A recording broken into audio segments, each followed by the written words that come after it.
Assalamualaikum warahmatullahi wabarakatuh. I am NURUL Fatiha Ghani, the Deputy Public Prosecutor in this case, preparing an oral submission to request for heavier punishment against Mr. Hakim. Your Honour, looking firstly at the fact of this case, I seek to persuade Your Honour that Mr. Hakim's offence is very serious as it is relating to a life-threatening microbial infection COVID-19. Your Honour, there are significant circumstances that should be taken into consideration in underlining the proper sentence for Mr. Hakim. It is appreciable if Your Honour could determine the classical principle of deterrence. It is clear that the aim of deterrence is to punish the accused person so that he repent and will not re-offend, and that future offenders will take lesson on that. Your Honour, I would like to invite you to appreciate the fact that Mr. Hakim was caught going to fish at the fishing pond. He was told to go back home in the view of MCO, but he refused to do so. He was aware at the time that he cannot go out in the open place in view of the MCO. Therefore, Your Honour, this offence is viewed to be included in the category of serious crime, as the spread of coronavirus has been ascribed to be a pandemic by the World Health Organization (WHO), which the action could risk the life of another pupil in Malaysia if he was infected to the virus. According to the case of Chin Chi Wei and another against Public Prosecutor 2020 MLJU 402, the intent and purpose of the regulation has to be accorded the treatment it deserves, and any breach of it have to be viewed seriously.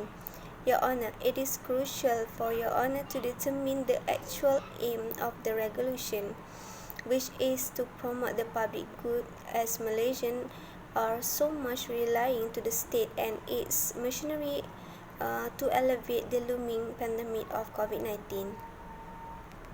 Your Honour, I submit a relevant article of sentencing in Movement Control Order Offences 2020 for MLJ, which it explains about the process shall be liable to in the Section 11 Subsection 1 of Prevention and Control of Infectious Disease measures within infected local area, Regulation 2020.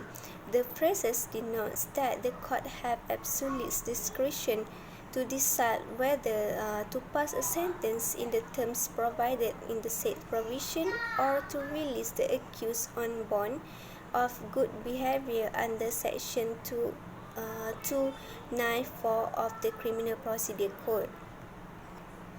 Your Honour, since Mr. Hakim has failed to abide the order of police officer to go home, with the consideration of nature of the breach and the public interest that need to be protected, I would like to suggest a maximum amount of fine coupled with another punishment in the form of a compulsory attendance order under Section 5 Subsection 1 of the Offenders Compulsory Attendance Act 1954, requiring the accused to attend daily at Kedah Compulsory Attendance Centre and to undertake compulsory work for a period of 3 months for 4 hours each day.